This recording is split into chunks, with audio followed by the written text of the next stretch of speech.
हाँ तो प्यारे बच्चों, क्या हाल चाल है? कैसे हो आप लोग?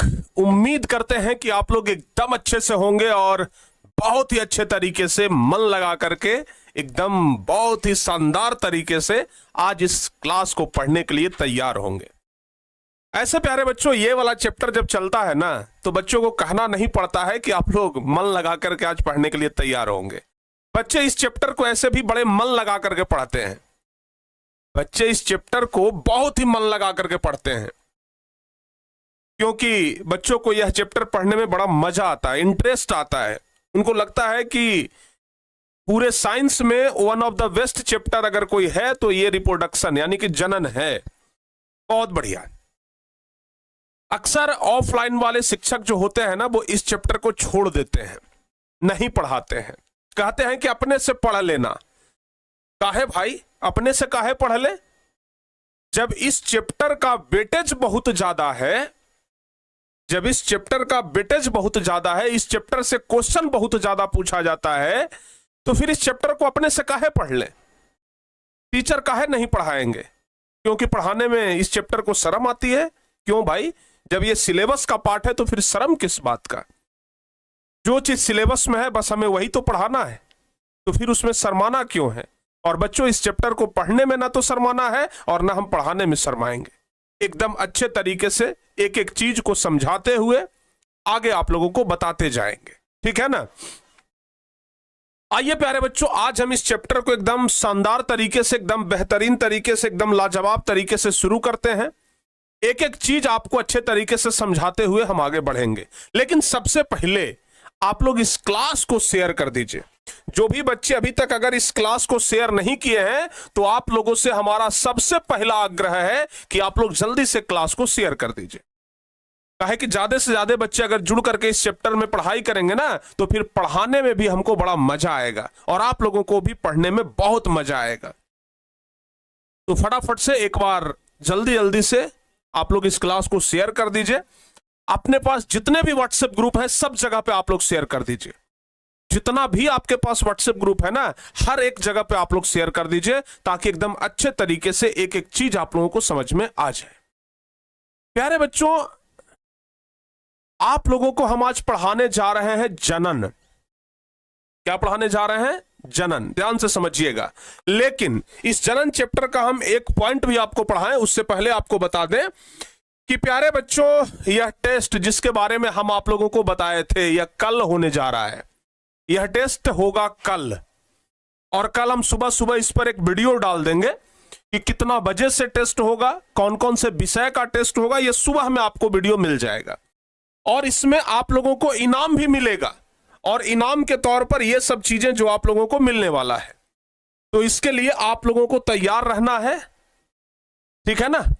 अगले दिन कितना बजे से ये टेस्ट होगा, ये सब कुछ हम आप लोगों को बता देंगे। फिलहाल अभी आप लोग ज्यादा परेशान मत होइएगा।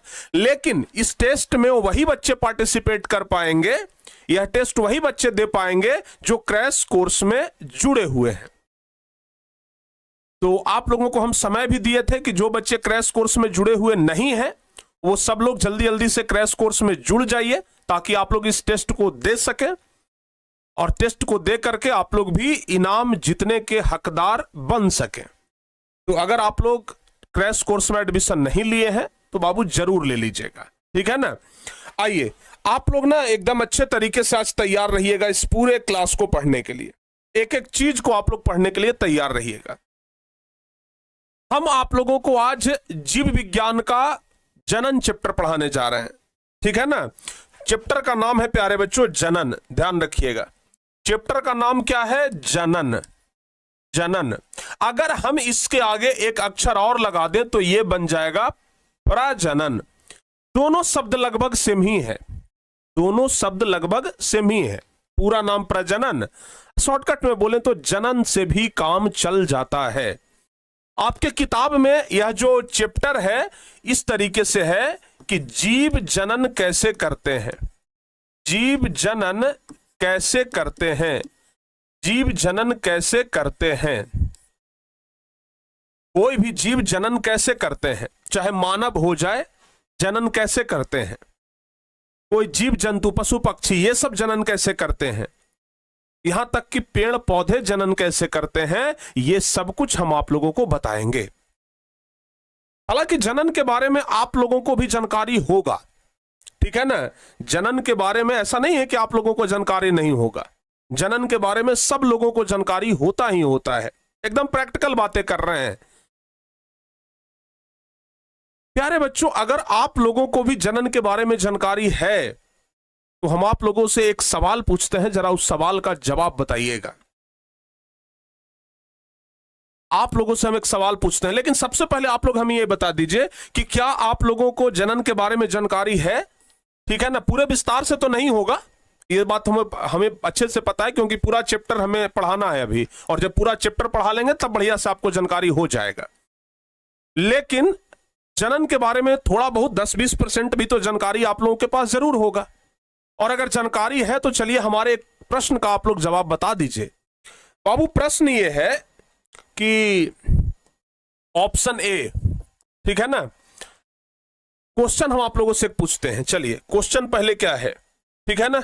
ओ भाई क्या हुआ जी, हाँ क्वेश्चन ये है कि जनन करने के लिए क्या नर और मादा दोनों की आवश्यकता होती है, या फिर जनन करने के लिए कोई अकेला नर ही जनन कर सकता है, या कोई अकेला मादा ही जनन कर सकती है, या फिर इनमें से कोई नहीं। प्यारे बच्चों आप हमें सिर्फ यस और नो में जवाब दीजिएगा। क्या जनन के लिए नर और मादा का होना जरूरी है, यस और नो, जल्दी जल्दी से बताइए। दुनिया के जितने भी जीव हैं, इस संसार में जितने भी सारे जीव हैं, क्या सब लोगों को जनन करने के लिए एक मेल और एक फीमेल चाहिए, एक नर और एक मादा चाहिए? अगर हां में आपका जवाब है तो आप लोग कह दीजिए कि हां सर जी, बिना नर और मादा के तो जनन हो ही नहीं सकता है। अगर आप लोगों को भी इसका आंसर हां में जवाब देना है तो आप लोग भी यस सर लिखिए। अगर आपको लगता है कि नहीं सर, जनन करने के लिए नर और मादा का जरूरत नहीं पड़ता है, तो फिर नो में जवाब दीजिए। तो यस कि नो, क्या जनन करने के लिए नर और मादा ये दोनों की आवश्यकता है, यस और नो?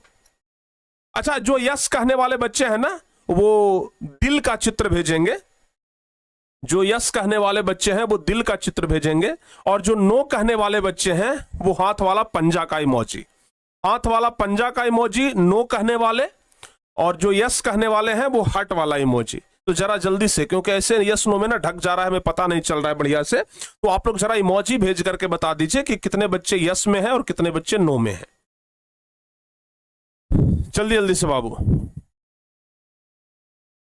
बहुत सारे बच्चे हार्ट वाला इमोजी भेज रहे हैं, जिससे कि ये साबित हो जाए कि हम यस कह रहे हैं।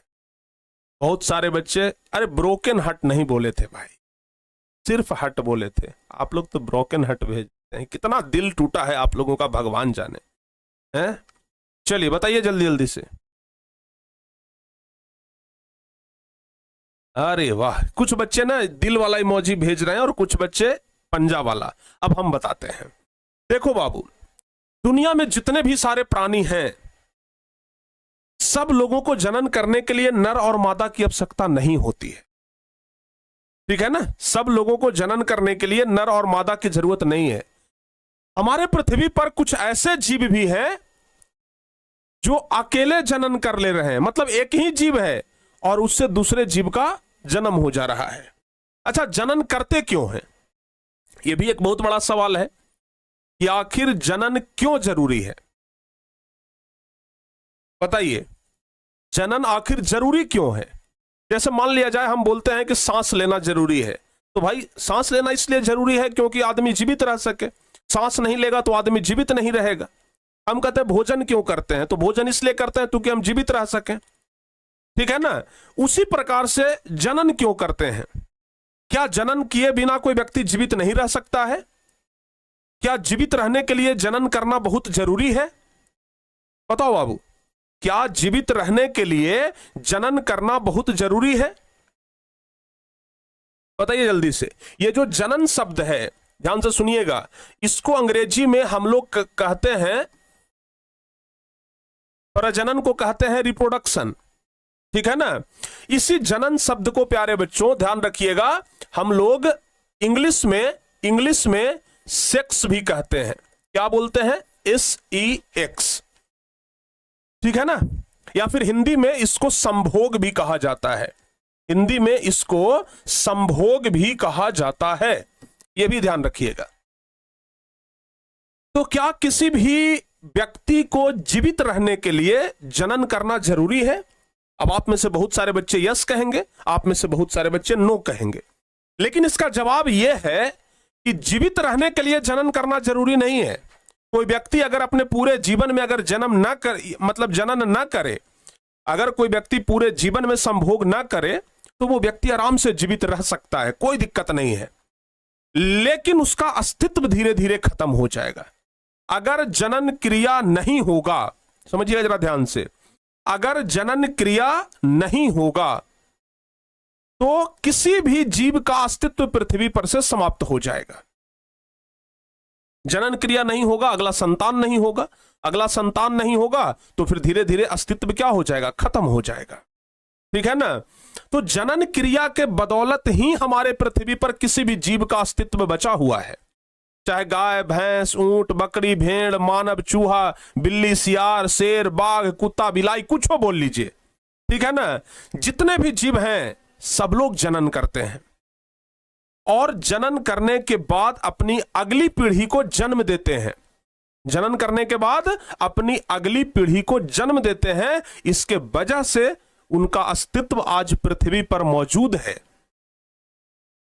लेकिन अगर जनन क्रिया होगा ही नहीं तो पृथ्वी पर से उनका अस्तित्व क्या हो जाएगा? खत्म हो जाएगा।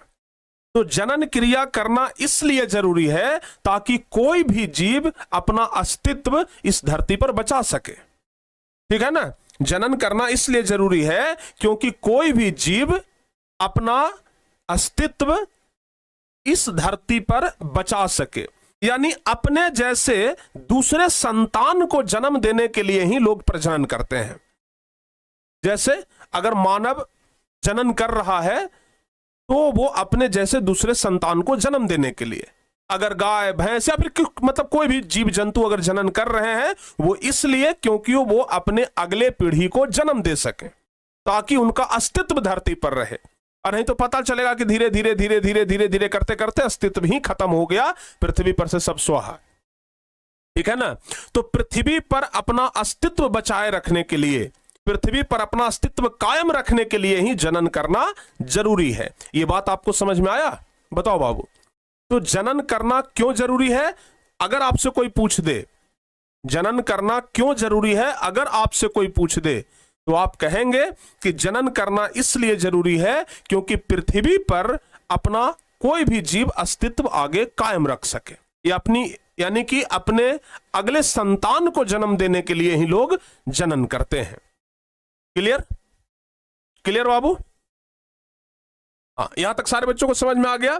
तो जनन करने का मकसद सिर्फ इतना होता है, जनन इसलिए किया जाता है ताकि वो अपने अगले पीढ़ी को जन्म दे सके, ठीक है ना। तो अगर जनन का परिभाषा कोई आपसे पूछ दे कि बताइए, ठीक है हम मानते हैं कि जनन आप समझ गए हैं, तो जनन का परिभाषा बताइए, ठीक है ना। तो लिखेंगे कि जो जीव अपने जैसे समान संतान को उत्पन्न करते हैं जिस प्रक्रिया के द्वारा, ऐसे लिखेंगे अगर जनन का कोई परिभाषा पूछ दे, ठीक है ना। अगर जनन का परिभाषा कोई पूछ दे तो एकदम सिंपल शब्द में हम लोग लिखेंगे कि वह प्रक्रिया या फिर वह प्रक्रम जिसके जरिए, वह प्रक्रम जिसके फलस्वरूप कोई जीव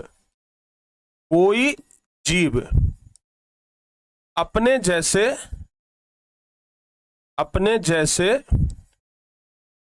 समान संतान को, अपने जैसे समान संतान, अच्छा संतान को ही बोला जाता है संतति, यह भी याद रखिएगा। संतान को ही क्यों बोलते हैं? संतति बोलते हैं, ठीक है ना। तो वह प्रक्रम जिसके फलस्वरूप कोई जीव अपने जैसे समान संतान को जन्म देता है, समान संतान को उत्पन्न करता है या फिर जन्म देता है, समान संतान को जन्म देता है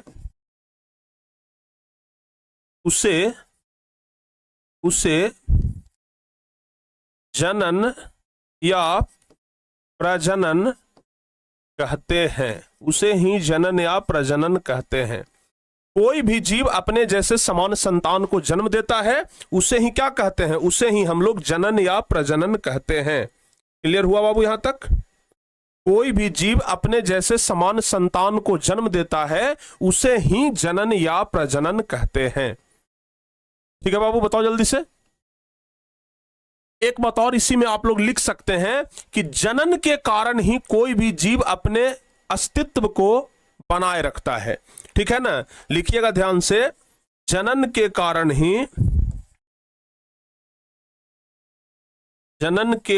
ही कोई भी जीव, जनन के कारण ही कोई भी जीव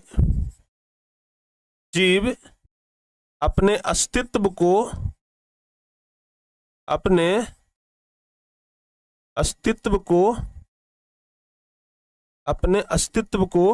क्या करता है, बचाए रखता। कोई भी जीव अपने अस्तित्व, एक मिनट, अस्तित्व गलती लिख, अपने अस्तित्व को बचाए रखता है।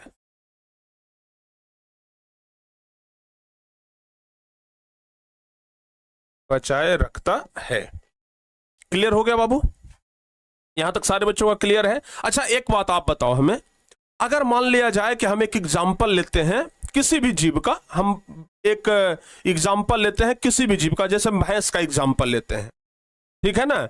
अगर मान लिया जाए कि भैंस जनन करना छोड़ दे, अगर कोई धरती के जितने भी सारे भैंस हैं सब अगर जनन करना छोड़ दें, या फिर व्यक्ति कोई भी, चूंकि जानवर जो होता है उसके जनन के लिए जिम्मेदार मनुष्य होता है, मनुष्य उसकी देखभाल करता है, ठीक है ना, जनन करता है, मतलब जनन करवाता है। तो ये सब ध्यान रखिएगा कि अगर भैंस अगले 50 साल तक के लिए जनन करना छोड़ दे, इस धरती पर से भैंस का साम्राज्य ही खत्म हो जाएगा। इस धरती पर भैंस आपको दिखाई ही नहीं देगा, क्योंकि भाई जनन क्रिया हुआ ही नहीं। ठीक है ना। तो जनन क्रिया का मुख्य उद्देश्य होता है अपने अस्तित्व को बचाए रखना। ठीक है ना, ध्यान रखिएगा। अच्छा एक बात और, जनन क्रिया में नर भाग लेते हैं और मादा, ध्यान रखिएगा, जनन क्रिया में नर भी भाग लेते हैं और मादा भी भाग लेते हैं। क्लियर? तो बाबू ध्यान रखिएगा, ये जो नर हो गया, ध्यान से सुनिएगा एकदम ध्यान से, नर और मादा, ध्यान से सुनिएगा हम क्या बोल रहे हैं, नर और मादा, ये दोनों को क्या कहते हैं पता है? यानी कि जनन क्रिया में जो भाग लिया, जनन क्रिया में आपको पता है कि नर भाग लेता है और उसके साथ मादा, तो नर और मादा को हम लोग जनक कहते हैं। जनक, ध्यान रखिएगा, क्या बोलते हैं? जनक कहते हैं। यानी कि जो जनन क्रिया में भाग लेता है उसको जनक कहते हैं। हम लोग ऐसे भी लिख सकते हैं, जो जनन क्रिया में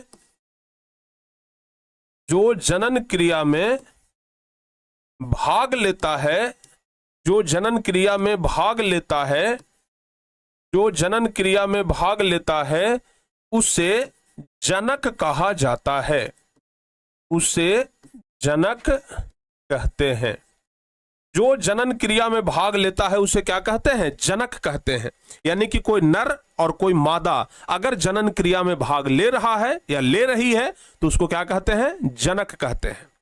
ठीक है ना। और जनन करने के फलस्वरूप जिसका निर्माण होता है, यानी कि जिसका जन्म होता है, उसको क्या कहते हैं? बताओ बाबू, अगर मान लिया जाए कोई स्त्री और कोई पुरुष जनन किया और उससे जो जन्म लिया, ठीक है ना, उससे जो जन्म लिया उसको क्या कहेंगे? संतान कहते हैं या संतति कहते हैं। ठीक है ना, ध्यान रखिएगा। तो जनन क्रिया के फलस्वरूप जिसका जन्म होता है उसे संतान या संतति कहते हैं, याद रखिएगा। ठीक है ना। जनन क्रिया के फलस्वरूप, जनन क्रिया के फलस्वरूप, जनन क्रिया के फलस्वरूप, जनन क्रिया के फलस्वरूप जिसका, जनन क्रिया के फलस्वरूप जिसका निर्माण या जन्म होता है, निर्माण या जन्म होता है, ध्यान से सुनिएगा एकदम, ठीक है ना। जनन क्रिया के फलस्वरूप जिसका निर्माण या जन्म होता है उसे संतति या संतान कहते हैं, संतान कहते हैं। समझ में आ गया बाबू? सारे बच्चों को समझ में आ गया? अच्छा, यहां तक जो कुछ भी बताए हैं, क्या आप लोगों को सब कुछ समझ में आ गया? हमें लगता है कि ये वाला हमें कोई कॉन्सेप्ट नहीं है, ये वाला तो आप लोग को ऐसे ही समझ में आ जाता है, ठीक है ना। ये वाला आप लोगों को तो ऐसे ही समझ में आ जाता है, इसमें किसी प्रकार का कोई दिक्कत नहीं है, ये वाला ज्यादा समझाने का जरूरत भी नहीं है, ठीक है ना। जनन एक ऐसा टॉपिक है ना जो बच्चों को अपने से समझ में आ जाता है, क्योंकि सब पहले से जानता है, ठीक है ना, ध्यान रखिएगा। तो यहां तक सारे बच्चों को समझ में आ गया होगा, हमें ऐसा लगता है। अच्छा, परीक्षा में एक सवाल आता है, पिछले के पिछले वर्ष 2024 में एक सवाल आया था कि सजीवों में जनन का क्या महत्व है, जनन का क्या महत्व है, लोग जनन क्यों करते हैं, जनन का महत्व बताइए। तो प्यारे बच्चों, अगर ये क्वेश्चन आ जाए, जरा ध्यान से देखिए, क्वेश्चन में हम लिखे थे, हाँ ये वाला क्वेश्चन, ठीक है ना, कि सजीवों में जनन के महत्व को लिखिए। अगर ये क्वेश्चन आ जाए तो इसका आंसर बड़ा आसान होगा कि सजीवों में जनन एक ऐसा जीव प्रक्रम है जिसके द्वारा जीव अपनी संख्या में वृद्धि करते हैं। जीव अपनी संख्या में क्यों वृद्धि करते हैं? जनन के द्वारा वृद्धि करते हैं, ठीक है ना। आजकल आप लोग सुनते हैं ना कि जनसंख्या बहुत बढ़ रहा है, इसका कारण क्या है? जनसंख्या बहुत बढ़ रहा है, इसका कारण क्या है? कि लोग जनन ज्यादा कर रहे हैं।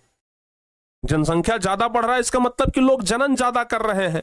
हालांकि सरकार ने एक नीति लाया, ठीक है ना, सरकार ने एक नियम भी लाया कि भाई, या फिर ऐसे बहुत सारे खोज हो चुके हैं जिसके वजह से अगर आप संभोग करते हैं, यानी कि अगर जनन करते भी हैं, तो आप संतान की उत्पत्ति से बच सकते हैं, ठीक है ना। यानी कि आप संभोग करते भी हैं, लेकिन अगर आपकी इच्छा यह है कि भाई किसी संतान की उत्पत्ति ना हो, बच्चे की उत्पत्ति ना हो, तो उसके लिए बाजार में कुछ ऐसे प्रोडक्ट मिलते हैं जिसके वजह से आप बच सकते हैं, जो कि आपको आगे मतलब इसी चैप्टर में बताया जाएगा, पढ़ाया जाएगा, इसी चैप्टर में है। जैसे बहुत सारे गर्भ निरोधक गोलियां जो आपको आसानी से मार्केट में मिल जाता है, लेकिन उसका इस्तेमाल करना बड़ा खतरनाक होता है, आपको हम हिदायत भी देते हैं, ठीक है ना।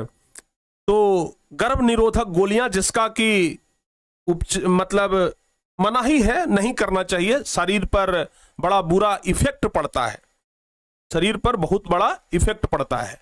तो गर्भ निरोधक गोलियां हैं, और भी बहुत सारे ऐसे चीज मिलते हैं जो कि किताब में साफ मेंशन, तो और ये मतलब मेंशन किया गया है, जैसे कॉन्डम ये हो गए, कॉपर टी हो गया, ये सब बहुत सारे ऐसे चीज मिलते हैं जो ऑलरेडी किताब में मेंशन है। जो चीज किताब में मेंशन रहेगा हम उतना ही पढ़ाएंगे, किताब से बाहर हट करके या थोड़ा बहुत भी एक्स्ट्रा हम पढ़ाने का प्रयास अगर करते हैं, अगर आप लोगों को तकलीफ न लगे, अगर आप लोगों को बुरा न लगे, ठीक है ना। क्योंकि बहुत सारे बच्चे हो सकते हैं कि भाई इनको लगे कि सर किताबें भर पढ़ाइए, किताब से बाहर मत पढ़ाइए, तो हम उतना भी करेंगे, ठीक है ना। तो जो कुछ भी हम चीजें बता रहे हैं वो सब आपकी किताब में मेंशन है। यानी कि अगर कोई संभोग करते हैं और उनकी इच्छा यह है कि भाई किसी संतान की उत्पत्ति ना हो, किसी संतति की उत्पत्ति ना हो, तो वो गर्भ निरोधक गोली का इस्तेमाल कर सकते हैं, कॉपर टी का इस्तेमाल कर सकते हैं। कॉपर टी का प्रयोग महिलाओं में होता है और पुरुषों में कॉन्डम का उपयोग होता है। तो ये सब ना आप लोग ध्यान रखिएगा, ठीक है। तो यहां पर आप लोग इसको ध्यान रखिएगा कि जिसके द्वारा जीवन की निरंतरता कायम रहती है। जनन की प्रक्रिया द्वारा ही संतानों की उत्पत्ति होती है। पौधे एवं जंतु जनन प्रक्रिया द्वारा निरंतर अपनी संख्या में वृद्धि करते रहते हैं। संतति के सृजन की परिकल्पना जनन के बगैर नहीं किया जा सकता है। यानी कि संतति यानी संतान की कल्पना जनन के क्रिया के बिना नहीं किया जा सकता। अब एक बात हमारा सुन लीजिए, यहां पर किताब में मेंशन है कि संतान की उत्पत्ति जनन क्रिया के बिना नहीं हो सकता है, लेकिन विज्ञान अब इतना डेवलप हो चुका है कि जनन क्रिया के बिना ही संतान की उत्पत्ति हो जाता है। क्या आप लोग को पता था इस बात के बारे में जानकारी? जनन क्रिया के बिना ही संतान की उत्पत्ति हो जाती, मतलब बिना संभोग किए संतान की उत्पत्ति अब संभव है। होता क्या है, ठीक है ना, आईवीएफ सिस्टम होता है, ठीक है ना। आजकल बहुत सारे ऐसे डॉक्टर हैं जो आईवीएफ टेक्नोलॉजी के जरिए बच्चे को जन्म देते हैं। उसमें क्या होता है कि महिलाओं के अंडाशय में से कुछ अंडा निकाल लिया जाता है और उस अंडे से बच्चे को बाहर में तैयार किया जाता है। बहुत सारी महिलाएं आजकल ऐसी भी हैं जो कि अपने अंडे को अपने अंडाशय में से, चूंकि महिलाओं में अंडाशय होता है और अंडाशय में से अंडे निकलते हैं, अंडे निकलवा करके फ्रीज करवा लिए हैं कि भाई जब मन करेगा फ्यूचर में तब बच्चे हो जाएगा, ठीक है ना। अगर कोई महिला अपने जवानी की अवस्था में अगर अपने अंडाशय में से अंडा निकलवा करके उसको फ्रीज करवा ली है, उसका 10 साल के बाद उसका मन किया कि भाई हमें बच्चा चाहिए, ठीक है ना, तो बिना शादी के भी बच्चा हो सकता है, उसमें कोई बुरा बात नहीं है।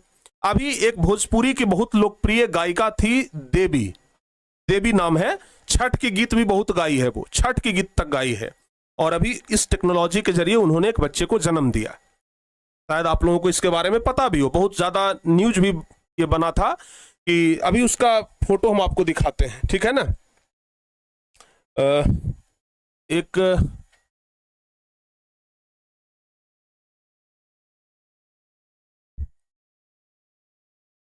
नहीं आ रहा है अभी, ठीक है ना, अभी यहां पर दिख नहीं रहा है।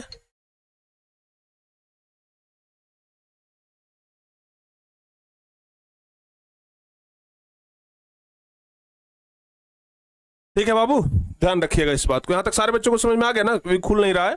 भोजपुरी की एक गायिका है, बड़ा पॉपुलर गायिका है देवी, ठीक है ना, देवी नाम ही है उसका। उन्होंने अभी बिना शादी के ही आईवीएफ सिस्टम के जरिए बच्चे को जन्म दिया है। बड़ा ट्रोल हुई, लोगों ने कहा कि भाई बच्चा जब बड़ा होगा, बच्चा से जब पूछेगा कि बाप का नाम क्या है, तो बच्चा क्या कहेगा, क्या कहेगा कि हम आईवीएफ सिस्टम के जरिए आए थे, हैं? बताइए, ये जो पहले लोग कहता था ना कि अरे भाई डाउनलोड होकर के आया है क्या, तो एक तरीके से आईवीएफ सिस्टम वही है, बिना बाप का बच्चा यानी कि डाउनलोड होकर के आ गया। समझ में, क्या समझ में आ रहा है ना, आईवीएफ सिस्टम जिसको बोलते हैं। विज्ञान तरक्की कर रहा है, डेवलप कर रहा है, कुछ भी पॉसिबल हो सकता है। या फिर बहुत सारे पुरुष भी ऐसे हैं जो बिना शादी के बच्चे को जन्म दे रहे हैं, वो अपने शुक्राणु को फ्रीज करवा करके, ठीक है ना। तो बिना शादी के बच्चा आराम से पॉसिबल है बच्चे के लिए, जिनके पास पैसा, लेकिन उसमें पैसा बहुत लगता है। जिनके पास पैसा है ना, उनको शादी करने का जरूरत नहीं है, अगर सिर्फ बच्चे के लिए शादी कर रहे हैं तो, ठीक है ना, अब हो जाता है। तो यहां तक सारे बच्चों को समझ में आ गया ना। लेकिन प्यारे बच्चों, जो प्राकृतिक चीज है, जो भगवान के द्वारा बनाया गया चीज है, वो तो भाई वही है कि भाई संभोग के बाद यानी कि जनन क्रिया के बाद बच्चे की उत्पत्ति, संतान की उत्पत्ति, इससे कोई परहेज नहीं कर सकता है। यहां तक सारे बच्चों का कॉन्सेप्ट क्लियर है? एक बार बताइए डबल सी, बताओ बाबू, यहां तक सारे बच्चों का कॉन्सेप्ट क्लियर है? एक बार डबल सी करके बता दीजिए कि यस सर, हाँ सर, एकदम कॉन्सेप्ट क्लियर है। जल्दी से बताइए, अगर यहां तक सारे बच्चों का कॉन्सेप्ट क्लियर है तो बता दीजिए कि गुरुजी एकदम कॉन्सेप्ट क्लियर है। अगर यहां तक सारे बच्चों का कॉन्सेप्ट एकदम क्लियर है तो बता दीजिए कि हाँ सर, यहां तक पूरा कॉन्सेप्ट क्लियर, क्लियर है ना।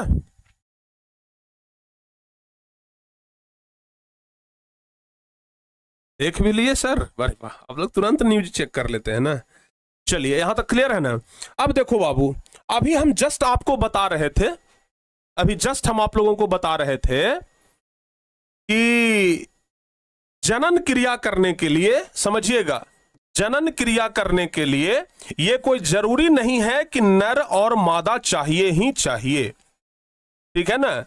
अगर जनन क्रिया करने के लिए नर और मादा चाहिए, अच्छा, जनन क्रिया करने के लिए कैसे जनन क्रिया होगा, तो प्यारे बच्चों समझिएगा जरा ध्यान से।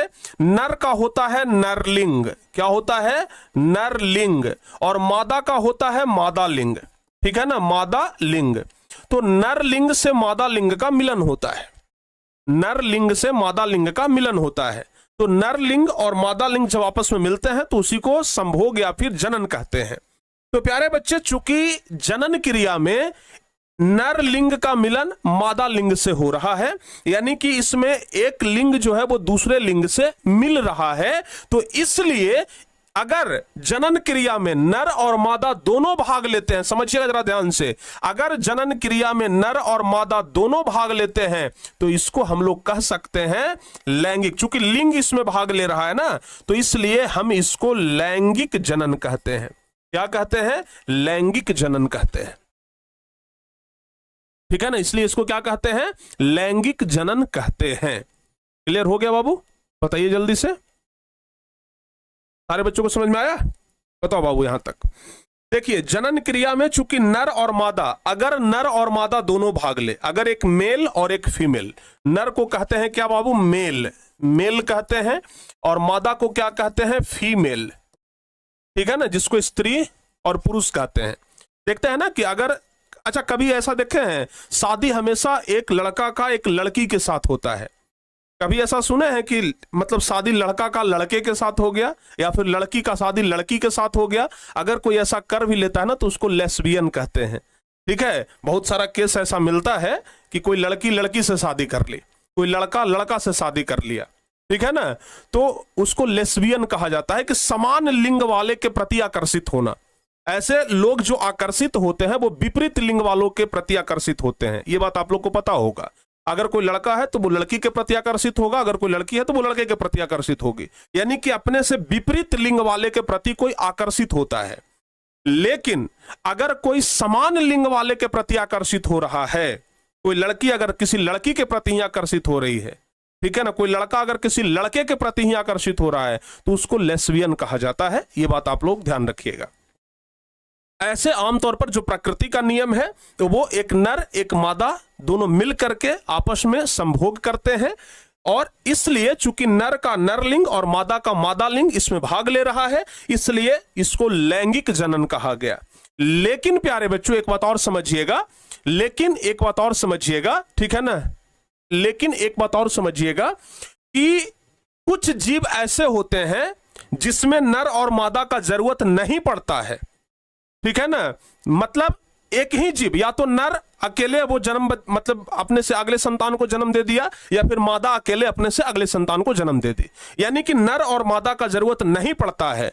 तो जिस जनन की क्रिया में नर और मादा का जरूरत नहीं पड़ता है उसको कहते हैं अलैंगिक। क्या बोलते हैं? अलैंगिक जनन कहते हैं। क्या बोलते हैं?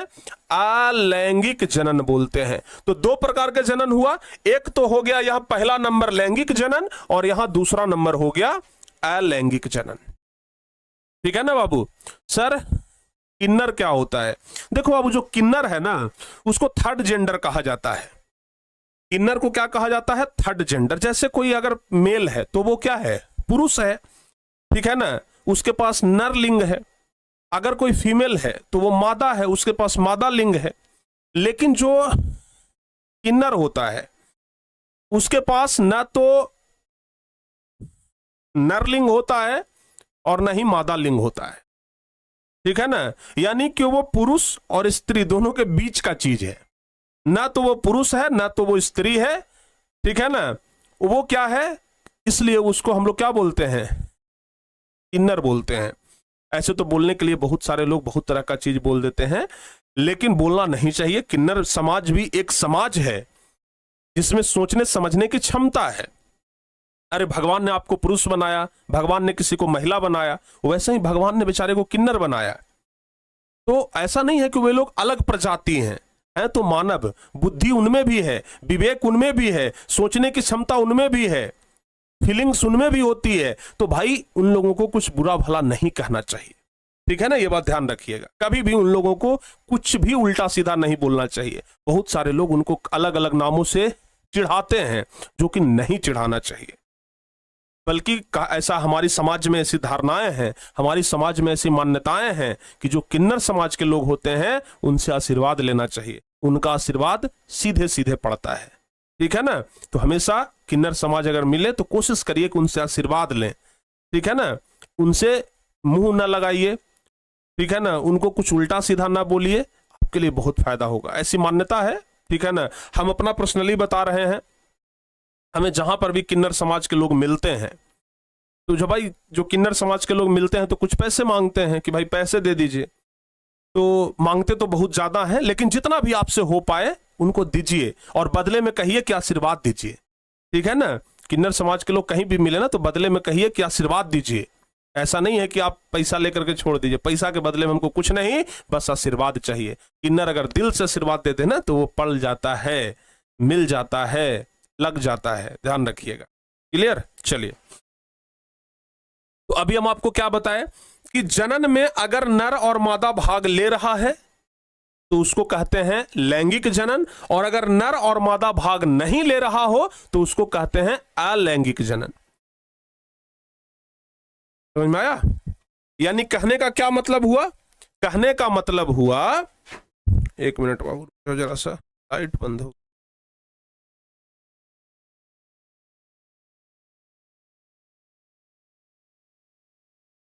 ठीक है ना, कहने का क्या मतलब हुआ? तो कहने का यह मतलब हुआ कि जनन दो प्रकार के होते हैं। कौन कौन? ठीक है ना, एक लैंगिक जनन और एक अलैंगिक जनन। तो हम लोग कह सकते हैं कि जनन दो प्रकार के होते हैं। जनन दो प्रकार के होते हैं।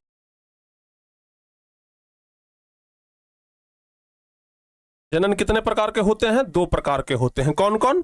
तो पहला हो गया लैंगिक जनन, पहला हो गया लैंगिक जनन, और दूसरा क्या हो गया? दूसरा हो गया अलैंगिक जनन।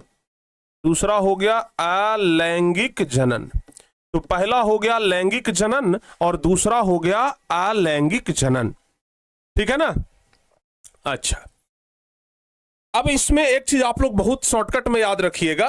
ठीक है ना बाबू, बहुत शॉर्टकट में याद रखिएगा। जो लैंगिक जनन है इसमें दो जीव भाग लेते हैं। कौन कौन? एक नर और एक मादा। तो लिखिएगा, इसमें दो जीव भाग लेते हैं। इसमें दो विपरीत लिंग वाले, ऐसे लिखिए, इसमें दो विपरीत लिंग वाले जीव भाग लेते हैं। ठीक है ना, इसमें दो विपरीत लिंग वाले जीव भाग लेते हैं। जैसे कौन कौन हो गया बाबू? नर और मादा। ठीक है ना, नर और मादा। यानी कि लैंगिक जनन में विपरीत लिंग वाले जीव भाग लेते हैं। एक नर तो दूसरा क्या होगा? दूसरा होगा मादा, याद रखिएगा। क्लियर? अच्छा, अब जरा देखिए ध्यान से। अब दूसरा हो गया अलैंगिक जनन। दूसरा क्या हो गया? अलैंगिक जनन। तो इसमें विपरीत लिंग वाले जीव भाग नहीं लेते हैं, इसमें एक के गो जीव भाग लेता है और उसी से संतान की उत्पत्ति हो जाता है। ठीक है ना, तो ये ध्यान रखिएगा, अलैंगिक जनन इसमें एकल जीव भाग लेता है। ध्यान रखिएगा, क्या लिखेंगे? इसमें एकल जीव भाग लेता है। इसमें एकल जीव भाग लेता है। इसमें कौन भाग लेता है? तो एकल जीव भाग लेता है। तो प्यारे बच्चों, अगर लैंगिक और अलैंगिक का परिभाषा पूछेगा तो बड़ा आसानी से आप लोग बता सकते हैं। ठीक है ना? अच्छा, ये जो लैंगिक जनन होता है ना, ये ध्यान रखिएगा, जैसे मनुष्य हो गया, गाय, भैंस, बकरी, ये सब में होता है। अलैंगिक जनन जो होता है, कहिएगा कि सर कौन सा ऐसा जीव है जो अकेले संतान को उत्पन्न कर देता है, उसको मतलब दूसरे विपरीत लिंग वाले जीव का भाग ये मतलब जरूरत ही नहीं पड़ता है? तो ये एक कोशिकीय जीव होता है। जैसे एक कोशिकीय, इसमें एकल जीव भाग लेते हैं। जैसे एक कोशिकीय जीव हम लिख देते हैं, जैसे एक कोशिकीय जीव। जल्दी जल्दी से आप लोग दो एक कोशिकीय जीव का नाम बताइए। एक कोशिकीय जीव, फटाफट से आप लोग दो एक कोशिकीय जीव का नाम बताओ बाबू। लिख सकते हैं पहला में अमीबा, ये तो कॉमन है, सब लोगों को पता है। दूसरा लिख सकते हैं यूग्लिना, यूग्लिना या फिर पैरामेसियम लिख दीजिए, पैरामेसियम। ठीक है ना, ये सब एकल जीव है, यानी कि एक कोशिकीय जीव है। ठीक है ना? तो अगर लैंगिक जनन का परिभाषा पूछे तो सिंपल लिखिए।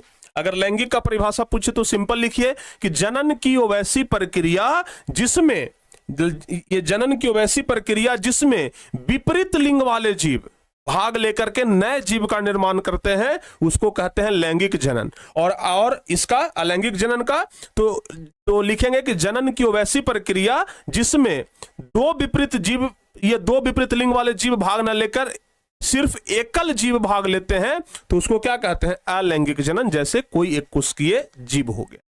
ठीक है बाबू, ध्यान रखिएगा। जैसे देखिए, लैंगिक जनन में एक नर और एक मादा भाग लेते हैं, यानी कि एक पुरुष और एक महिला। लेकिन अलैंगिक जनन में एकल जीव में अमीबा भाग लेता है। ठीक है ना, ध्यान रखिएगा।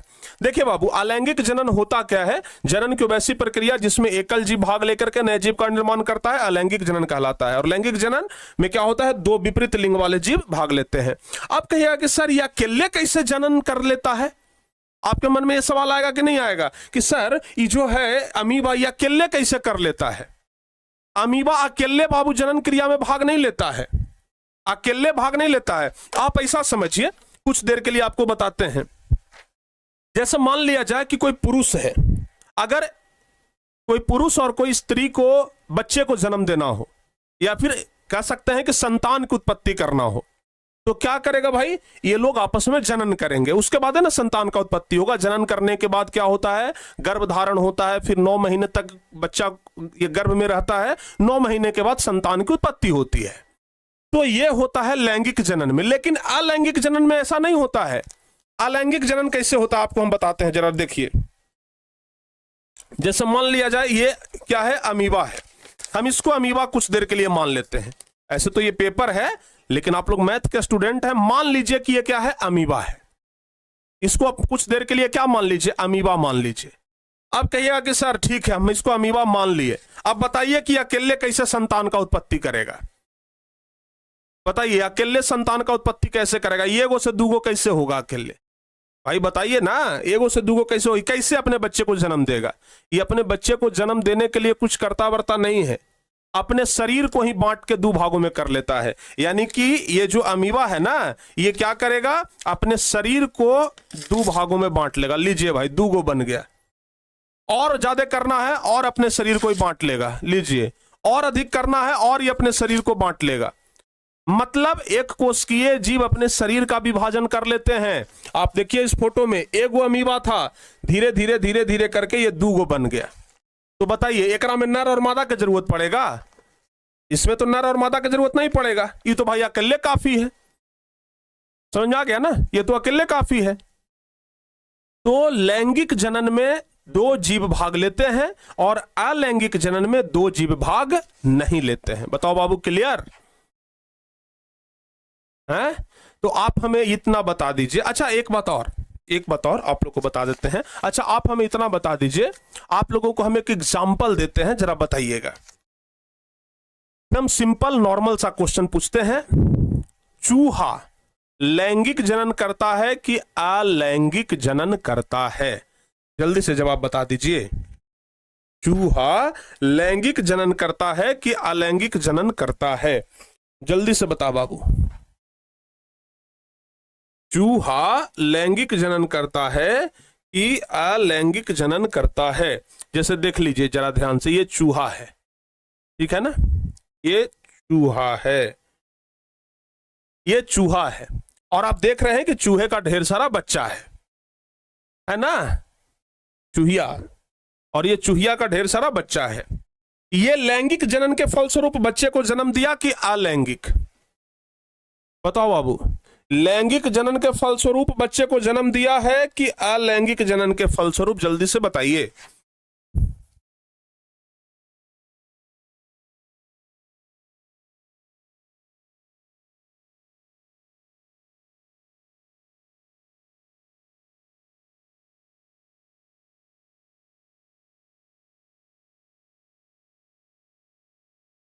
ये लैंगिक जनन के फलस्वरूप बच्चे को जन्म दिया या अलैंगिक जनन के फलस्वरूप? तो आप कहेंगे कि गुरुजी ये तो लैंगिक जनन किया है, क्योंकि बच्चे को जन्म देने के लिए चूहा और चूहिया दोनों आपस में जनन की क्रिया किया होगा और उसके बाद ही तो बच्चे का जन्म हुआ। तो यहां पे लैंगिक जनन हुआ है। कौन सा जनन हुआ है? लैंगिक जनन हुआ है। ध्यान रखिएगा। क्लियर बाबू? यहां तक सारे बच्चों को समझ में आ गया है? चलिए अब आपको एक चीज बताते हैं। लैंगिक जनन के बारे में तो हम लोग बाद में पढ़ लेंगे, चाहे पहले हम लोग लैंगिक जनन ही पढ़ लेते हैं, ठीक है ना? उसके बाद हम लोग अलैंगिक जनन पढ़ते हैं। अगर हम बात करते हैं लैंगिक का, किसका बात करते हैं? लैंगिक का। अगर हम बात कर ले प्यारे बच्चों लैंगिक जनन का, तो आप लोगों को पता है कि इसमें नर भाग लेता है और इसमें मादा। ठीक है बाबू, समझिएगा जरा ध्यान से। नर जो होता है इसमें से निकलता है शुक्राणु। इसमें से क्या निकलता है? शुक्राणु। ध्यान रखिएगा, संभोग करने के दौरान नर में से क्या निकलता है? शुक्राणु निकलता है। और मादा में से क्या निकलता है? मादा में से निकलता है अंडाणु। मादा में से क्या निकलता है? अंडाणु। ठीक है ना। यानी कि लैंगिक जनन में, ध्यान से सुनिएगा हम क्या बोल रहे हैं, लैंगिक जनन में शुक्राणु और अंडाणु ये दोनों भाग लेता है, लेकिन अलैंगिक जनन में न तो शुक्राणु भाग लेगा और न तो अंडाणु भाग लेगा। ठीक है ना, जरा ध्यान से सुनिएगा। अब जब संभोग होता है, ठीक है ना, जब जनन होता है तो ये शुक्राणु और ये अंडाणु आपस में मिलते हैं, और जब ये शुक्राणु और अंडाणु आपस में मिलते हैं तो इसको कहा जाता है निषेचन। इसको क्या कहते हैं? निषेचन कहते हैं। जब ये शुक्राणु और अंडाणु आपस में मिलते हैं तो इसको निषेचन कहा जाता है। याद रहेगा। जब ये शुक्राणु और अंडाणु आपस में भाग लेते हैं तो इसको क्या बोलते हैं? निषेचन कहते हैं। ध्यान रखिएगा। अच्छा एक बात और, जब नर और मादा जनन क्रिया करते हैं और उनसे जो बच्चे जन्म लेते हैं वो देखने में या तो नर के जैसा या तो मादा के जैसा होगा। देखते हैं ना, किसी बच्चे का जन्म होता है तो जैसे ही जन्म होगा बचवा लगेगा चूहा नियन। बच्चा का जब जन्म होता है ना तो बच्चा एकदम चूहा नियन लगता है। हम लोगों को समझ में नहीं आएगा, एकदम लगेगा कि बच्चा लाल है। लेकिन जो घर की बुजुर्ग महिला होती हैं, जो घर की जो दादी होती हैं, वो तुरंत कहेंगे अरे ये बप्पा पर गेलो है, ये तो बप्पा पर गेलो है। चाहे कोई आएंगे तो कहेंगे अरे ना मैया नियन मुंहमा लगा, एकदम मैया पर गेले है। कोई कहेगा कि बप्पा पर गेले है, कोई कहेगा कि ना एकदम ही एक मुंहमा मैया से मिल रहे है, एकदम मैया पर गेले है। तो हम लोग को कुछ पता नहीं चलता है। हम लोग को लगा करे हैं ये तो ना बप्पा नियन लगता है ना मैया नियन लगता है, केकरा नियन लगता है, पता नहीं चल रहा है। ठीक है ना। तो हम लोग को कुछ अलग ही लगता है भाई, चेहरे में नहीं पता ना था, चूहा नियन जरीगो के लग रहा है भाई, कौन पहचानेगा चेहरा। लेकिन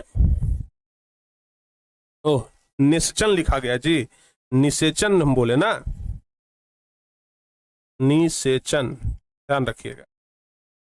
समझ में आ गया कि नहीं आ गया? निषेचन टवर्गी ना, नहीं ये वाला ना होता है। समझ में आ गया ना। लेकिन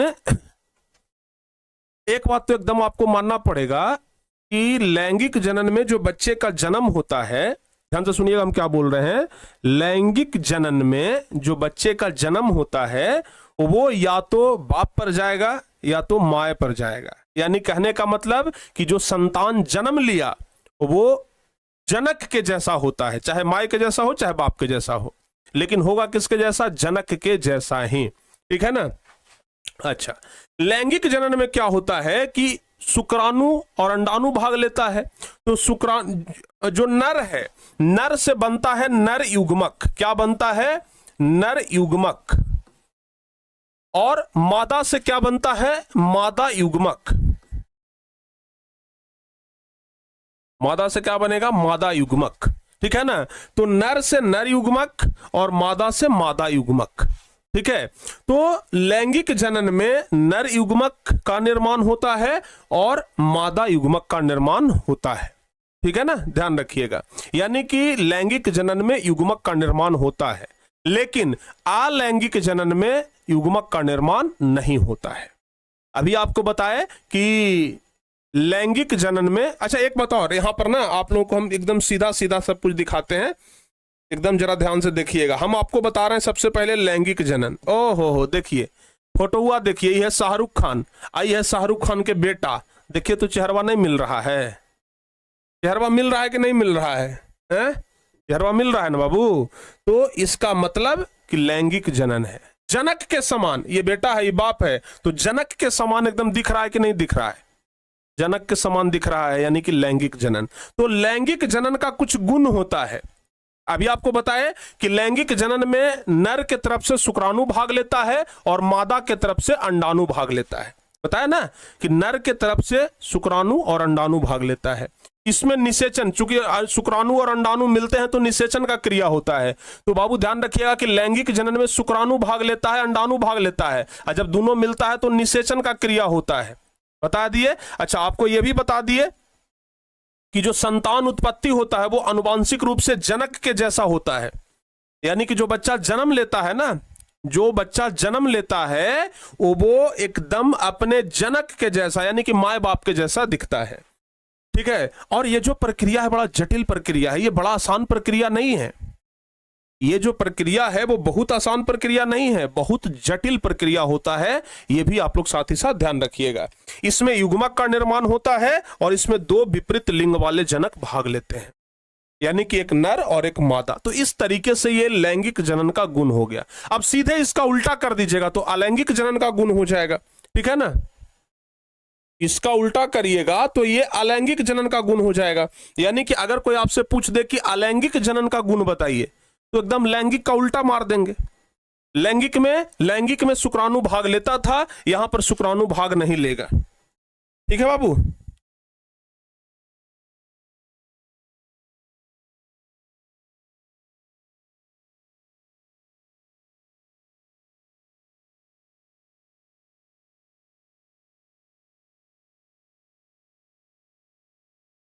चलिए, यहां तक सारे बच्चों को समझ में आ गया ना? ध्यान रखिएगा।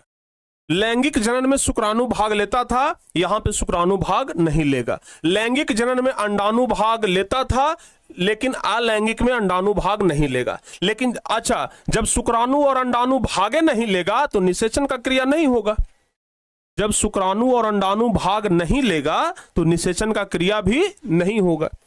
इसमें उत्पन्न संतान आनुवांशिक रूप से जनक के समान होता है। यानी कि जो संतान का उत्पत्ति होता है वो किसके जैसा होता है? जनक के समान, जनक के जैसा ही दिखता है। इसके जैसा दिखता है, जनक के जैसा ही दिखता है। इसमें युग्मक का निर्माण नहीं होता है, चूंकि नर और मादा मिला ही नहीं। अलैंगिक जनन, अलैंगिक जनन में नर और मादा मिलता ही नहीं है। तो जब नर और मादा मिलेगा ही नहीं तो इसमें युग्मक का निर्माण नहीं होगा।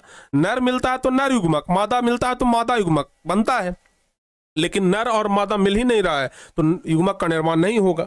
आपको अभी बताए हैं कि अलैंगिक में केवल एक वो जनक भाग लेता है, इसमें विपरीत लिंग वाले का जरूरत नहीं पड़ता है।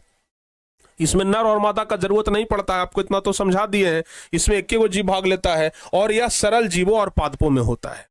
यानी कि जो सरल जीव हैं, ये कोशिकीय जीव हैं, उनमें होता है, और जो पादप है, पेड़ पौधे हैं, उनमें भी अलैंगिक जनन होता है। तो अगर आपसे कोई पूछे कि पेड़ पौधों में लैंगिक जनन होता है कि अलैंगिक, बताइए। पेड़ पौधों में लैंगिक होता है कि अलैंगिक? पेड़ पौधे नर और मादा खोजते हैं? नहीं ना, पेड़ पौधों में अलैंगिक जनन होता है।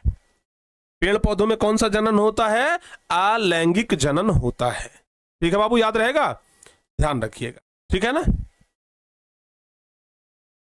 तो परीक्षा में सवाल भी आता है, देख लीजिए 2017 में एक सवाल आया था कि जनन कितने प्रकार का होता है। तो जनन दो प्रकार का, कौन कौन? अलैंगिक जनन और लैंगिक जनन।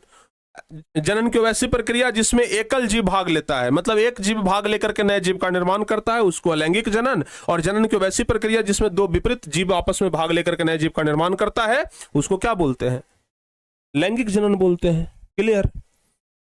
यहां तक सारे बच्चों को क्लियर हो गया होगा, समझ में आ गया होगा। ठीक है ना बाबू, यहां तक आप लोग ध्यान रखिएगा। सबसे पहले हम बात करते हैं अलैंगिक जनन के बारे में कि अलैंगिक जनन आखिर कितने प्रकार के होते हैं। एक एक करके हम आपको पूरा बताते जाते हैं, जरा आप लोग अच्छे तरीके से देखते जाइएगा। ठीक है बाबू।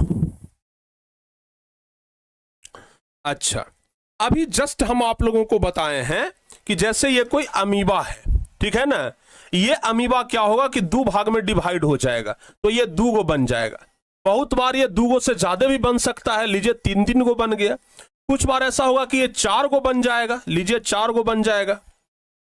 एक बात ध्यान रखिएगा, अगर कोई एक जीव है, ठीक है ना, एक जीव है, अगर ये 2 भाग में विघटित हो गया, कितने भागों में? 2 भागों में, ठीक है ना। अगर 2 भागों में विघटित हो गया तो इसको बोलेंगे विखंडन। इसको क्या बोलेंगे? विखंडन। इसको क्या बोलते हैं? विखंडन। अगर कोई एक जीव 2 भागों में विखंडित हो गया तो इसको क्या बोलेंगे बाबू? विखंडन।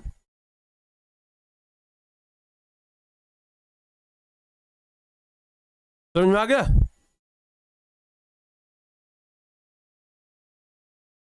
ओ नहीं नहीं, हम उल्टा बता दिए। अगर 2 भागों में अगर बट गया तो इसको बोलेंगे द्विखंडन। देखिए 2 भागों में बटा है ना, तो इसको बोलेंगे द्विखंडन। इसको क्या बोलेंगे? द्विखंडन। और चूंकि 2 से अधिक भागों में विघटित हो रहा है तो इसको बोलेंगे विखंडन। विखंडन याद रहेगा।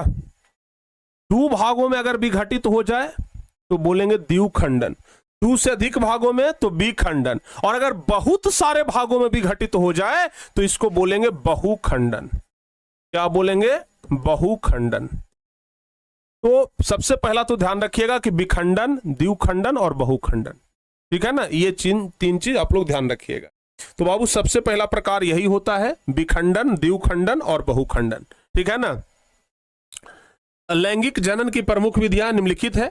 अलैंगिक जनन की वह विधि जिसमें जीव जो होता है, ध्यान से सुनिएगा, जिसमें जीव जनक 2 या 2 से अधिक भागों में विभक्त होकर के स्वतंत्र जीवन यापन करता है और अपने मातृ संतति के जैसा समान संतति को उत्पन्न करता है। यानी कि 2 भागों में विभक्त हो गया या 2 से थोड़ा अधिक भागों में भी विभक्त हो जाए तो उसको क्या बोलते हैं? विखंडन। द्विखंडन क्या है? तो विखंडन की वह विधि जिसमें जनक 2 भागों में विभक्त हो जाए। देखो बाबू, विखंडन का ही यह प्रकार है, द्विखंडन और बहुखंडन।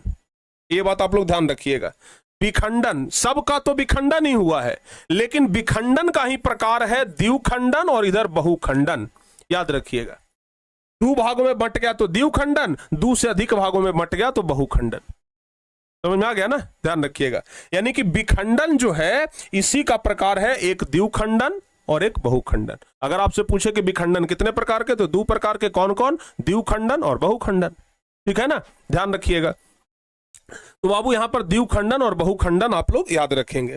तो विखंडन बता दिए कि 2 या 2 से अधिक भागों में अगर बंट जाए तो उसको क्या बोलेंगे? तो आप लिखा है कि जनक 2 या 2 से, यहां पर अधिक छूट गया है, 2 या 2 से अधिक भागों में अगर विभक्त हो जाए और विभक्त होकर के अपना स्वतंत्र जीवन यापन करने लगे तो उसको बोलेंगे विखंडन। अगर 2 भागों में विभक्त हो जाए तो उसको द्विखंडन, अगर 2 से अधिक भागों में विभक्त हो जाए तो उसको बहुखंडन, ठीक है ना। तो विखंडन की वह विधि जिसमें जनक 2 भागों में विभक्त होकर स्वतंत्र जीवन यापन करता है, उसे अपनी मातृ संतति के जैसे समान संतति उत्पन्न करता है, तो उसको क्या बोलते हैं? द्विखंडन। जैसे कोई बैक्टीरिया हो गया, जीवाणु, अमीबा, प्रमेसियम। देखो अमीबा जो है ना वो द्विखंडन में भी आएगा और बहुखंडन में भी आएगा, क्योंकि अमीबा 2 भागों में भी बंट सकता है, 2 से अधिक भागों में भी बंट सकता है, ठीक है। अमीबा जो है वह 2 भागों में भी बंट सकता है और 2 से अधिक भागों में भी बंट सकता है। तो अमीबा में द्विखंडन भी हो सकता है और बहुखंडन भी हो सकता है, ठीक है ना। अमीबा में द्विखंडन भी हो सकता है और बहुखंडन भी हो सकता है। क्लियर? ध्यान रखिएगा। अच्छा, बहुखंडन क्या है? तो विखंडन की वह विधि जिसमें जीव प्रतिकूल अवस्था में एक कठोर आवरण में सुरक्षित रहता है, जिसे पुट्टी कहते हैं, यानी कि एक आवरण रहता है उसमें एकदम सुरक्षित है। जैसे इस प्रकार से देख लीजिए, एक आवरण है उसमें ढेर सारा अमीबा क्या है? सुरक्षित है, और एकाएक वो आवरण फटेगा और उसमें से ढेर सारा क्या निकल जाएगा? जीव निकल जाएगा। यानी कि जैसे आप ऐसे समझ लीजिए, एक आवरण है, ठीक है ना, और इसमें ढेर सारा जीव है, ढेर सारा जीव है, एकदम बहुत सारा एकदम जीव है, खचखचा करके एकदम भरल है, समझ गए ना। और ये जब फटेगा तो इसमें से जितना जीव है सब बाहर निकल जाएगा और सब अपना अपना नया जीवन बिताने लगेगा। समझ में आ गया ना। तो यही कह रहा है कि विखंडन की वह विधि जिसमें जीव प्रतिकूल अवस्था में कठोर आवरण में सुरक्षित रहता है, पुट्टी कहते हैं, और यह पुट्टी अचानक फटता है, पुट्टी मतलब आवरण, वो क्या होगा? अचानक से फटेगा और इससे बहुत सारे जीव बाहर निकल करके स्वतंत्र जीवन यापन करता है और अपने मातृ संतति के जैसा समान संतान उत्पन्न करता है। उसे ही क्या कहते हैं? बहुखंडन कहते हैं। तो द्विखंडन और बहुखंडन ये आप लोग बहुत अच्छे तरीके से ध्यान रखिएगा, ये परीक्षा में पूछता भी है, ठीक है ना, ध्यान रखिएगा। एक क्वेश्चन जो कि आपके परीक्षा में पूछा था 2021 में कि द्विखंडन और बहुखंडन में अंतर लिखिए। द्विखंडन और बहुखंडन में अंतर, ये 2021 के एग्जाम में पूछा हुआ सवाल है बाबू। तो आप लोगों को हम इतना सारा चीज पढ़ा दिए कि आप लोगों से दो अंतर याद नहीं होगा? बताओ जल्दी से, क्या आप लोगों से दो अंतर याद नहीं होगा? बताइए, बताओ बाबू, दो अंतर आप लोगों से याद नहीं हो जाएगा? आराम से याद हो जाएगा, ठीक है ना? हाँ, कल टेस्ट है। अच्छा, कल टेस्ट है, पढ़ना है। चलिए भाई, हैं? चलिए तो ऐसा करते हैं ना, आज यही वाला क्लास करा देते हैं, इसके बाद वाला क्लास छोड़ देंगे। आप लोग आराम से पढ़ाई करिए, एक ही क्लास करा देते हैं। हमको भी क्वेश्चन तैयार करना है कल के टेस्ट के लिए, क्वेश्चन तैयार अभी किए नहीं है, तो आज रात में जग करके क्वेश्चन तैयार कर लेंगे। तो आज ना यही वाला क्लास सिर्फ करा करके छोड़ देंगे, मतलब अलैंगिक खत्म कर देते हैं, उसके बाद आप लोग आराम से तैयारी करिएगा, पढ़ाई करिएगा, ठीक है? देखो बाबू, तो अच्छा आप में से बताइए, द्विखंडन और बहुखंडन में अंतर आप लोगों को लिखा जाएगा? हो जाएगा। इसमें दो जीव भाग लेता है, इसमें दो से अधिक जीव भाग लेता है, एकदम आराम से याद रखिएगा, ठीक है ना? तो आराम से द्विखंडन और बहुखंडन में अंतर आप लोग लिख सकते हैं। इसमें जनक दो भागों में विभक्त होकर के स्वतंत्र जीवन यापन करते हैं। इसमें जीव एक कठोर आवरण में सुरक्षित रहता है जो अचानक फटती है, और इससे बहुत सारे जीव बाहर निकल करके स्वतंत्र जीवन यापन करना शुरू कर देता है। इसके संतति जीव शारीरिक तथा अनुवांशिक गुणों में जनक जीव के समान होता है, जैसे जीवाणु, अमीबा, प्रोमेसियम, शैवाल, युग्लिना, ये सब। और इस प्रकार से उत्पन्न संततियों को अनुजात कहते हैं, क्योंकि विभाजन के बाद जनक जीव का शरीर पूर्णतः नष्ट हो जाता है, जैसे प्लाज्मोडियम, अमीबा इत्यादि। तो इसको भी आप लोग ध्यान रखिएगा। तो कुल मिलाकर के ये वाला चीज प्यारे बच्चों आप लोग अच्छे तरीके से याद कर लीजिएगा। बोलिए, यहां तक सारे बच्चों का क्लियर हो जाएगा? यहां तक सारे बच्चों का क्लियर हो जाएगा? अब किसी प्रकार का दिक्कत नहीं ना? हाँ, यहां तक सारे बच्चों का एकदम कंठस्थ हो जाएगा याद। चलिए, तो अभी तो हम आपको सिर्फ द्विखंडन बताए हैं। द्विखंडन के बाद होता है मुकुलन। फोटो देखिएगा, फोटो से समझ में आ जाएगा मुकुलन क्या होता है। मुकुलन क्या होता है आप फोटो देखिए बाबू, फोटो से एकदम समझ में आ जाएगा, पूरा फोटो से एकदम पूरा समझ में आ जाएगा कि मुकुलन क्या। इस फोटो को जरा गौर से देखिए, क्या समझ में आया? इस फोटो को अगर आप गौर से देखेंगे तो मुकुलन समझ में आ जाएगा। आप देख रहे हैं कि ये कोई जीव है, इसमें से छोटे गो के एकदम जरी गो के निकला है, ठीक है ना? यही जो जरी गो के निकला था इधर आकर के धीरे धीरे बड़ा हो गया, और जब धीरे जैसे जैसे समय आगे बढ़ा ये और बड़ा हो गया, और इसी के जैसा दूसरा जीव बन गया। बाद में ये यहां से एकदम अलगे हो जाएगा, ये एक अलग जीव, ये एक अलग जीव। तो अगर इस तरीके से अगर शरीर में से कोई अलग क्या कह सकते हैं अंग निकले, मुकुल निकले, इसको मुकुल कहते हैं। ये अलग जो निकल रहा है ना, इसको क्या बोलेंगे? मुकुल, ठीक है? शरीर में से एक अलग मुकुल निकल रहा है और इसलिए इसको मुकुलन कहते हैं। शरीर में से क्या निकल रहा है? मुकुल निकल रहा है, और इसलिए इसको क्या कहेंगे? मुकुलन कहेंगे। क्लियर हो गया बाबू? शरीर में से मुकुल निकल रहा है, इसलिए इसको क्या कह सकते हैं? मुकुलन कह सकते हैं। क्लियर? हाँ, तो मुकुलन क्या है बाबू आप समझिएगा। मुकुलन जब फोटो से समझ गए ना, अब परिभाषा अपने आप याद हो जाएगा। मुकुलन क्या है? तो अलैंगिक जनन की वह विधि जिसमें जीव के शरीर से उभार निकलता है। कोई जीव है, कोई जीव है, और जीव के शरीर में से देख रहे हैं उभार निकल रहा है, ठीक है ना? तो जीव के शरीर में से उभार निकलता है जिसे मुकुल कहा जाता है, या फिर इसको क्या कहता है? मुकुल के अलावा भी हम लोग क्या कह सकते हैं इसको? ध्यान रखिएगा, मुकुल के अलावा इसको क्या कह सकते हैं? तो ध्यान रखिएगा, कली, ठीक है ना? कली कहते हैं। और मुकुल से फिर नए जीव का निर्माण हो जाता है जिसे मुकुलन कहा जाता है। जैसे हाइड्रा, इस्ट, हाइड्रा और इस्ट इस समय मुकुलन होता है। परीक्षा में सवाल भी आया था, मुकुलन क्या है? 2017 में सवाल आया है। तो जब मुकुलन के बारे में पूछे तो सेम टू सेम ये वाला लिख दीजिए। देखिए ऊपर ही वाला चीज हम नीचे लिख दिए हैं, ठीक है ना? ध्यान रखिएगा। तो मुकुलन भी अलैंगिक जनन का ही एक प्रकार है, ठीक है बाबू? मुकुलन भी अलैंगिक जनन का ही एक प्रकार है। चलिए, अब इसके बाद तीसरा होता है अपखंडन। अपखंडन क्या होता है भाई? अपखंडन क्या होता है?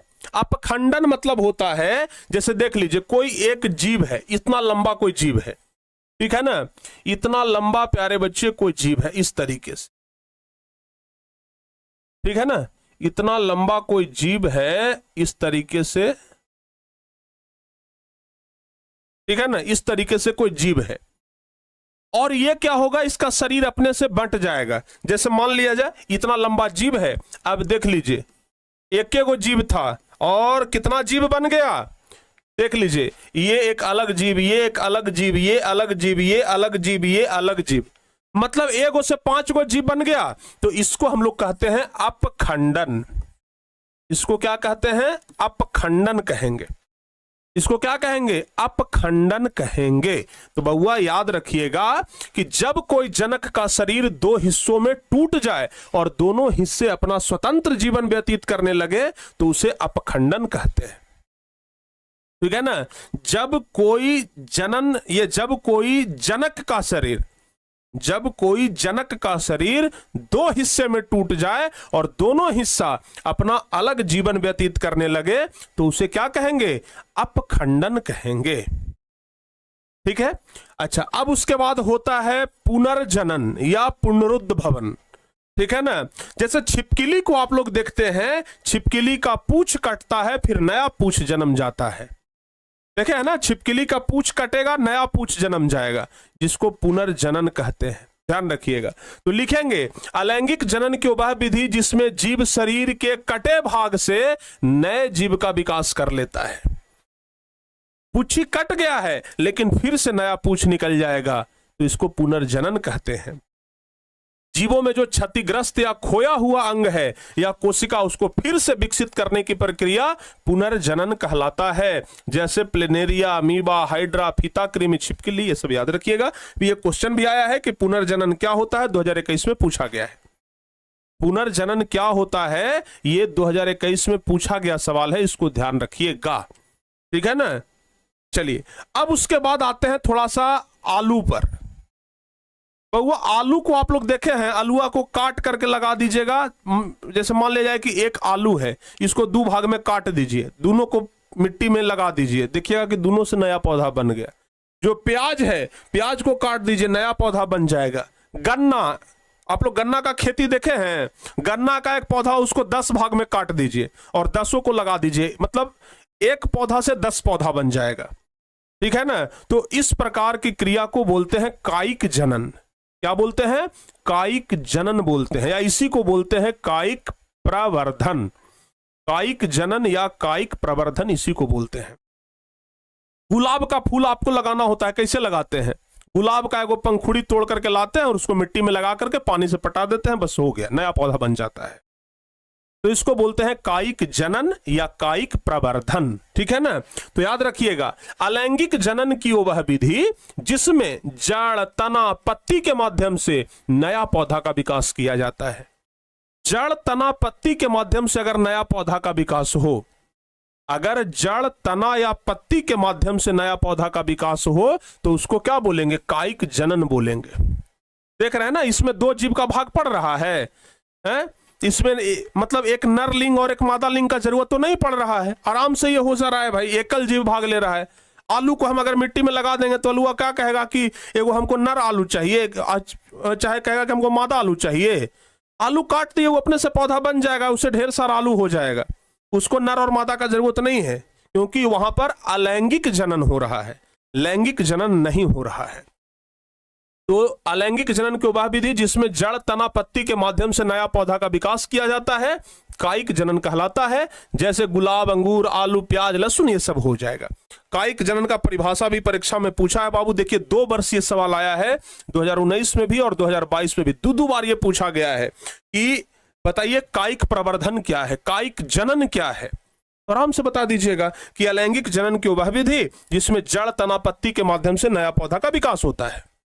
चाहे जड़ से नया पौधा बन जाए, चाहे पत्ती से नया पौधा बन जाए, चाहे ये जो तना है उससे नया पौधा बन जाए, उसी को हम लोग क्या बोलते हैं, कायिक प्रवर्धन बोलते हैं। क्या बोलते हैं बाबू, कायिक प्रवर्धन बोलते हैं। और सबसे लास्ट में होता है बीजाणु जनन। बीजाणु जनन क्या होता है, बीजाणु जनन होता है कि एक सूक्ष्म थैली जैसा संरचना होता है और उसमें ढेर सारे जीव होते हैं, फिर अचानक से यह थैली फट जाता है और इतने सारे जीव एक के बार निकल गया, उसको बोलते हैं बीजाणु जनन। ठीक है ना, उसको बोलते हैं बीजाणु जनन। तो प्यारे बच्चों, बीजाणु जनन अलैंगिक जनन की एक उन्नत विधि है। यह मुख्य रूप से निम्न श्रेणी के जीवों जैसे जीवाणु, शैवाल और कवक आदि में पाई जाती है। बीजाणु धानियां एक सूक्ष्म थैली जैसी संरचना, यानी कि एक थैली जैसा, देख लीजिए ना, एक थैला जैसा संरचना, और ये सब फटेगा, और सब फटेगा ना तो इसमें से असंख्य गोलाकार सूक्ष्म जीवाणु का निर्माण होता है। जब ये फटता है तो इसमें से बहुत सारे जीवाणु का क्या होता है, निर्माण होता है, और ये बीजाणु अंकुरित होने लगते हैं, जिससे इनके भीतर नए नए जीव बन जाते हैं। तो प्यारे बच्चों, इसको आप लोग अच्छे तरीके से ध्यान दीजिएगा। दीर्घ उत्तरीय में सवाल आ सकता है कि एकल जीवों में प्रजनन की विधि क्या व्याख्या करिए। तो एकल जीवों में विखंडन होता है। विखंडन दो प्रकार के, द्विखंडन, बहुखंडन, फिर मुकुलन हो गया, फिर अपखंडन हो गया, पुनर्जनन हो गया, फिर कायिक जनन हो गया, बीजाणु जनन। ये सब आप लोग अच्छे तरीके से याद रखिएगा। तो यहां तक आप लोगों को अलैंगिक जनन बताया कि अलैंगिक जनन के बहुत सारे प्रकार हैं, ठीक है ना। अलैंगिक जनन के प्रकार, अलैंगिक जनन के बहुत सारे प्रकार हैं। कौन कौन बाबू? तो पहला बता दिए विखंडन, विखंडन, और ये दो प्रकार के बताए। एक तो बताए द्विखंडन और दूसरा बताए बहुखंडन, दूसरा बताए बहुखंडन। फिर दूसरा नंबर में क्या बताए? विखंडन के बाद क्या बताए थे? विखंडन के बाद मुकुलन, जिसमें मुकुल निकलता था, ठीक है ना, तो उसको क्या कहेंगे? मुकुलन। मुकुल निकलता था और उससे फिर नया जीव बन जाता था। फिर तीसरा बताए आपको अपखंडन। अपखंडन कि भाई एक जनक होता है और उसका शरीर अलग अलग भागों में बढ़ जाता है, सबसे अलग अलग जीव बन जाता है। ये हो गया तीसरा। फिर उसके बाद बताए चौथा पुनर्जनन। छिपकली का पूंछ कटेगा, नया पूंछ बन जाएगा, तो इसको क्या बोलेंगे? पुनर्जनन या पुनरुद्ध भवन बोलते हैं। फिर उसके बाद पांचवा बताए कायिक जनन। कायिक जनन, आलू प्याज को काट काट के लगा दीजिए, नया पौधा बन जाएगा, तो उसको बोलते हैं कायिक जनन। और फिर छठा नंबर में क्या होगा? बीजाणु जनन। क्या होगा बाबू? बीजाणु जनन। बीजाणु जनन। तो अलैंगिक जनन के इतने सारे प्रकार हैं, ठीक है। अलैंगिक जनन के इतने सारे प्रकार हैं जो कि आप लोगों को याद रखना है। मजा आता है सर आपसे पढ़ने में? अरे वाह, क्या बात है।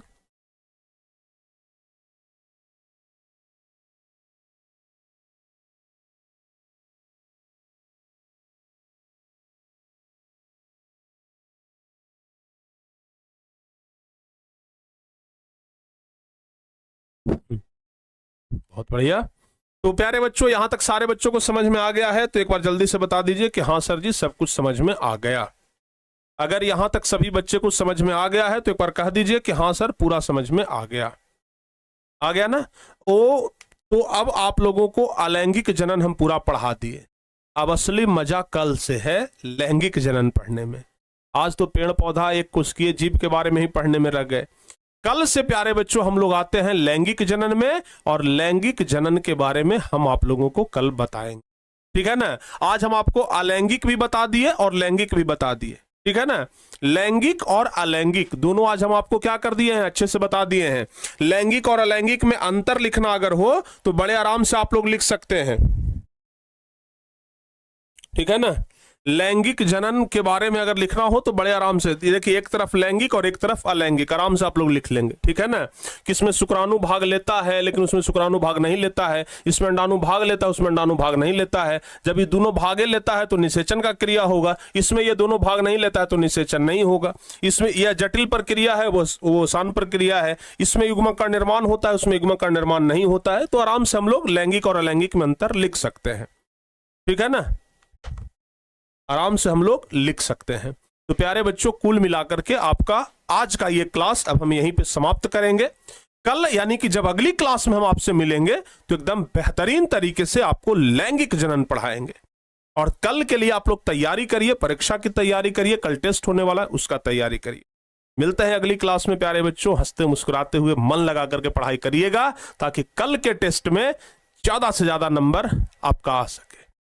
मिलते हैं नेक्स्ट क्लास में, तब तक के लिए जय हिंद, धन्यवाद।